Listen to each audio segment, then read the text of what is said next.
बिस्मिल्लाहिर्रहमानिर्रहीम। अस्सलाम वालेकुम नाज़रीन, मैं हूं फैयाज़ राजा और आप देख रहे हैं आपका अपना यूट्यूब चैनल।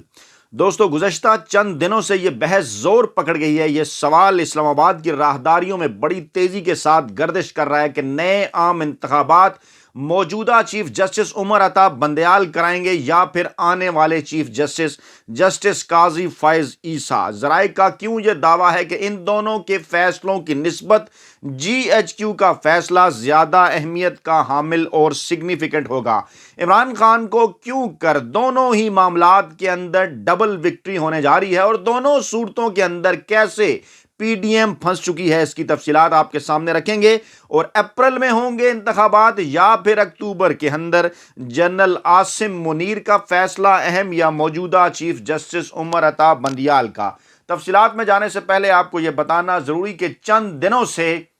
ये बात बाकायदा नून लीग एक बयानिए की सूरत अब प्रमोट कर रही है और उनका ये कहना है कि जनाब पाकिस्तान तहरीक इंसाफ इंतखाबात जल्द इसलिए चाहती है ताकि जस्टिस उमर अता बंदयाल की मौजूदगी में इंतखाबात जो हैं वो हो जाएं। और इस हवाले से हमें तफसील देखनी पड़ेगी क्योंकि जस्टिस उमर अता बंदयाल जो हैं वो सितंबर के महीने में रिटायर हो रहे हैं और उसके बाद आइंदा आने वाले जो चीफ जस्टिस हैं वो होंगे जनाब जस्टिस काजी फैज ईसा। एग्जैक्ट डेट पहले मैं आपके सामने रखूं जनाब, ये तारीख बनती है जनाब 17 सितंबर 2023 को काजी फैज ईसा पाकिस्तान के अगले चीफ जस्टिस का ओहदा संभालेंगे और मौजूदा जो हुकूमत है उसकी मुद्दत ख़त्म होने जा रही है। कौमी असम्बली की मुद्दत ख़त्म होने जा रही है जनाब 13 अगस्त को और उसके बाद 60 दिनों के अंदर इंतखाबात ही नहीं, पाकिस्तान की तारीख है कि इंतकाले इक़्तिदार किया गया है माजी की अगर तीनों असम्बलियों को सामने रखा जाए। और ये बात भी अहम है कि इलेक्शन कमीशन को मौजूदा सुप्रीम कोर्ट से जाकर जो उन्होंने एक जो है वो जो सहूलत मांगी पंजाब के इलेक्शन के हवाले से वो ये थी कि उन्हें 55 दिन का शेड्यूल जारी करने की इजाज़त दी जाए। अब अगर 8 अक्टूबर को फ़र्ज़ कर लिया जाए नए आम इंतखाबात की तारीख जो कि 10 अक्टूबर हतमी और फाइनल बनती है 60 दिनों के लिहाज से, 8 अक्टूबर में से 60 दिन अगर हम कम कर लें तो हमारे पास जनाब जो डेट आ जाती है वो आ जाती है दरमियान में, क्योंकि अगस्त का आधा महीना है और उसके बाद फिर सितंबर का है। तो बहुत ज़्यादा भी हो तो ये हुकूमत जो निगरान हुकूमत बनेगी और उस वक्त जो इलेक्शन कमीशन होगा वो अगर शेड्यूल देर से भी जारी करे तो 20 अगस्त से पहले हर सूरत उसे इंतखाबात का जो शेड्यूल है वो जारी करना होगा। अब जब इंतखाबात का शेड्यूल जारी होगा, अगर हम ये फ़र्ज़ कर लें कि इंतखाबात अक्टूबर के महीने में होंगे तो इंतखाबात के शेड्यूल जारी होने के वक्त पाकिस्तान के चीफ जस्टिस मौजूदा चीफ जस्टिस उमर अता बंदयाल ही होंगे। और उसके बाद जब आखिरी जो है वो 4 हफ्तों की इंतखाबी मुहिम चलाई जानी है उसके दौरान पाकिस्तान में सुप्रीम कोर्ट के चीफ जस्टिस तब्दील होंगे। उससे पहले अगर रिटर्निंग अफसरान लिए जाने हैं, अगर इलेक्शन के हवाले से कोई फैसले किए जाने हैं, अगर दीगर जितने भी मामलात हैं वो तमाम के तमाम जस्टिस उमर अता बंदयाल ही के दौर में वकूअ पजीर होंगे और जस्टिस काजी फैज ईसा के दौर में सिर्फ और सिर्फ इंतखाबी मेम्बरान अपनी इंतखाबी मुहिम चलाएंगे और उनके दौर के अंदर जो है वो पोलिंग होगी और इंतखाबी नताए जाएंगे। अब ये बात बड़ी टेक्निकल उस सूरत में भी है जब चंद दिन पहले जो है वो साबिक आर्मी चीफ कमर जावेद बाजवा की जानिब से ये कहा गया कि आज कल इलेक्शन डे को कुछ नहीं होता बल्कि उससे पहले ही जो चीज़ें हैं वो मैनेज कर ली जाती हैं। अब इससे क्या मुराद है? इससे मुराद ये है कि इसी प्लेटफॉर्म पर शायद पहले भी मैं आपको ये बता चुका कि ये नहीं होता कि इस्टेब्लिशमेंट 19 को 20 बना दे, माफ़ कीजिएगा, यह नहीं होता कि इस्टेब्लिशमेंट 2 को 20 बना दे। ये ज़रूर होता है कि थोड़ा सा गुड़ डाल के 19 को वो 20 कर सकते हैं। माजी के अंदर जो मिसालें मौजूद रही हैं वो तमाम की तमाम जो है वो इलेक्शन से पहले के मामलात हैं, चाहे वो 2002 के इलेक्शन हो, 2008 के, 2013 के या 2018 के। आपने देखा होगा कि बड़ी तादाद में हवा का रुख देखते हुए तमाम इलेक्टेबल्स जो हैं वो उस जमात की तरफ जाते हुए नज़र आते हैं कि जिसका नज़र आ रहा हो, हवा जिसकी चल पड़ी हो कि इसकी हुकूमत बनेगी आइंदा। 2002 में काफ लीग की तरफ गए, 2008 में पीपल्स पार्टी की तरफ गए, 2013 में नवाज लीग की तरफ गए और 2018 में पाकिस्तान तहरीक इंसाफ की तरफ। तो تو میں اس تھیوری کو قطعاً بائے نہیں کرتا جو یہ کہا جاتا ہے کہ آر ٹی ایس میں کوئی گڑبڑ ہوئی اور پاکستان تحریک انصاف کو فائدہ پہنچایا گیا، بلکہ آر ٹی ایس میں گڑبڑ کے نتیجے میں الٹا پاکستان تحریک انصاف کو نقصان ہوا، وہ اعداد و شمار آپ دیکھ سکتے ہیں۔ کہنے کا مطلب یہ ہے کہ چیزیں جو ہے وہ ماضی کی مثالیں بتاتی ہیں کہ پہلے ہی سے مینج ہو جاتی ہیں، اور اگر اس میں کسی قسم کا کوئی کردار سپریم کورٹ آف پاکستان اس وقت ادا کرنا بھی چاہے تو نہیں ہو سکتا۔ اس لیے جس شد و مت کے ساتھ یہ تھیوری پروموٹ کی جا رہی ہے، اس حوالے سے یہ حقائق جو ہیں وہ آپ کے سامنے رکھنا ضروری تھا، کیونکہ پہلے فواد چودھری کا، پھر شیخ رشید کا بھی یہ بیان آیا، انہوں نے حکومت کے اوپر جو ہے وہ حکومت کے متعلق یہ کہا کہ موجودہ حکومت اس لیے الیکشن جو ہے وہ نہیں کرانا چاہتی کہ جناب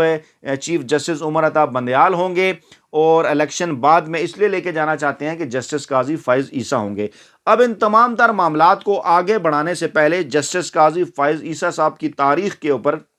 جو ان کی عدالتی تاریخ ہے، اس کے اوپر نظر ڈالنا انتہائی ضروری ہے، تاکہ یہ تمام تر معاملہ اچھے سے جو ہے وہ آپ کو سمجھ آ سکے۔ دوستو، معاملہ کچھ یوں ہے کہ چیف جسٹس افتخار چودھری، جی ہاں بالکل، ان کے زمانے میں جسٹس قاضی فائز عیسیٰ صاحب کی انٹری ہوئی، پہلے جو ہے وہ بلوچستان ہائی کورٹ کے اندر، اور اس کے بعد پھر سپریم کورٹ کے اندر، اور اس وقت وکلا برادری نے اعتراض بھی کیا کہ جتنی جلدی ان کی ترقی ہوئی ہے، جتنی جلدی وہ سینئر عہدے پر پہنچے، شاید اس سے پہلے پاکستان میں اس قسم کی کوئی مثال نہیں۔ اور ایک بات اور آپ ذہن میں رکھیے گا، اب تو یہ بات بالکل ازر من الشمس ہے کہ جو تحریک چلی تھی جنرل مشرف کے خلاف جسٹس افتخار چودھری کی سربراہی میں،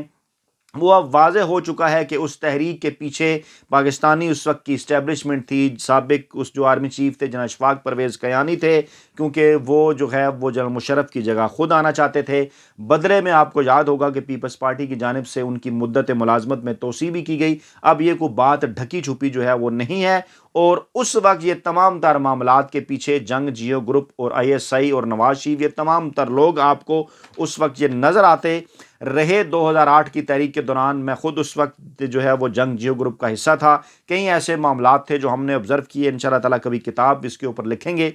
اور معاملہ جناب کچھ یوں ہے کہ یہاں سے یہ بات واضح تھی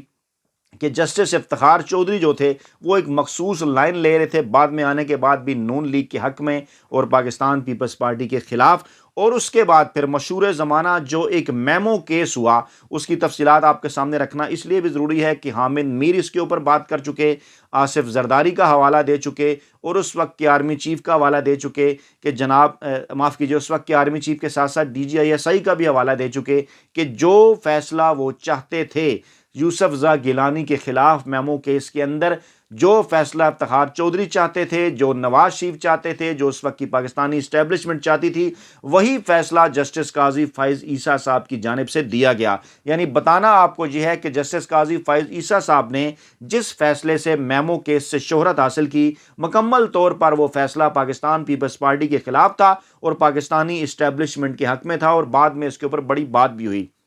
بعد میں جا کے جسٹس قاضی فائز عیسیٰ نے اپنے ایک فیصلے کے اندر، جس کے اوپر چودھری نثار نے پریس کانفرنس بھی کی تھی، ایک ایسا فیصلہ دیا کہ جس میں اس قسم کی چیز سامنے آئی کہ شاید جسٹس قاضی فائز عیسیٰ صاحب یہ پوز کر رہے ہیں کہ وہ اینٹی اسٹیبلشمنٹ ہو گئے ہیں، اور اس کے بعد پھر معاملات آگے بڑھتے گئے، پنڈی کا دھرنا، پھر جنرل فیض حمید صاحب کے حوالے سے فیصلہ، پھر باقی ساری دیگر چیزیں، یعنی مخصوص میڈیا گروپ کے ملازم صحافی جنہیں میں افتخار چودھری سو موٹو رپورٹر ایسوسیشن کہا کرتا ہوں، ان کی جانب سے جیسے سابق چیف جسٹس افتخار چودھری کو پروموٹ کیا جاتا رہا، اسی طرح سے جسٹس قاضی فائز عیسیٰ صاحب کو ایک مخصوص اینگل کے ساتھ پروموٹ کیا جاتا رہا، اور ان کے مشہور زمانہ ریمارکس اس دور کی جو حکومت تھی پاکستان تحریک انصاف کی، عمران خان کی، وہ بھی باقاعدہ طور پر جو ہے وہ ریکارڈ کا حصہ ہیں۔ اس کے بعد پھر جناب آتا ہے جسٹس قاضی فائز عیسیٰ کے خلاف ریفرنس، جس میں ان کی اہلیہ سرینا عیسیٰ بھی تھیں۔ پھر سپریم کورٹ کے اندر جو معاملات چلتے رہے، 2-3 بینچ بنے، ان کو دہرانے کی ضرورت نہیں، وہ تمام تر معاملات جو ہیں وہ آپ کے سامنے ہیں۔ اور پھر واضح طور پر سپریم کورٹ کے اندر ایک تقسیم نظر آئی،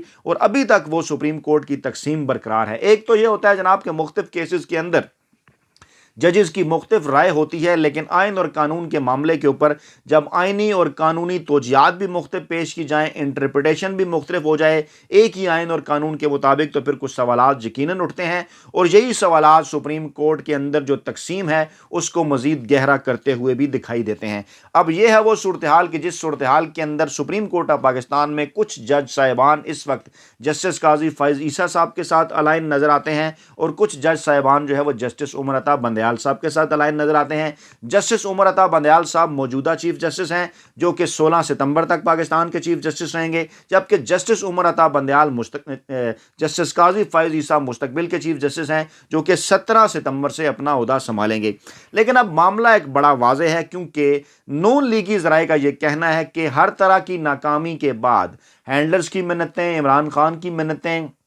तमाम तर कोशिशें करने के बावजूद पहले जनरल बाजवा के दौर में, फिर मौजूदा आर्मी चीफ के दौर में, कि किसी तरीके से नवाज शरीफ को पाकिस्तानी सियासत के अंदर वापस इन किया जाए, उनकी सज़ा माफ़ की जाए, चाहे अदालतों के ज़रिए हो, चाहे जो है वो पार्लियामेंट के अंदर कानून साजी, इस किस्म की किसी भी अपने मकसद के अंदर नून लीग आज के दिन तक जो है वो कामयाब नहीं हो सकी। फिर आपको याद होगा कि गुज़रे वक्तों में supreme court of bar association की जानिब से एक पटिशन का भी जिक्र किया गया कि जनाब हम नवाज शरीफ की और जहांगीर तरीन की नाअहली जो है वो एक मुद्दत के लिए और उसके बाद हमेशा के लिए ख़त्म करने के हवाले से प्लीड करना चाहते हैं, ताकि जहांगीर तरीन और नवाज शरीफ को पाकिस्तान की इंतखाबी सियासत में दोबारा हिस्सा लेने का मौका मिल जाए। लेकिन जो माहौल बना उस माहौल के अंदर ये भी मुमकिन ना हो सका। अब जो तमाम तर उम्मीदें हैं वो लगा ली गई हैं जस्टिस काजी फैज़ ईसा साहब से, और नून लीग अपने अंदरूनी सर्कल्स के अंदर खुलेआम इस बात का बरमला इजहार भी करते हैं और वो कहते हैं कि जस्टिस काजी फैज़ ईसा साहब के आने के बाद, क्योंकि सुप्रीम कोर्ट ऑफ पाकिस्तान के चीफ जस्टिस का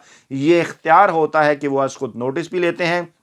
उनका ये इख्तियार होता है कि मुख्तलिफ केसेस के ऊपर वो बेंच भी बनाते हैं। तो नून लीग की ये ख्वाहिश है, और आपको याद होगा इस प्लेटफार्म पर कुछ अर्सा पहले मैंने एक खबर भी दी थी कि किस तरह से मरियम नवाज़ ने कुछ मखसूस सहाफ़ियों के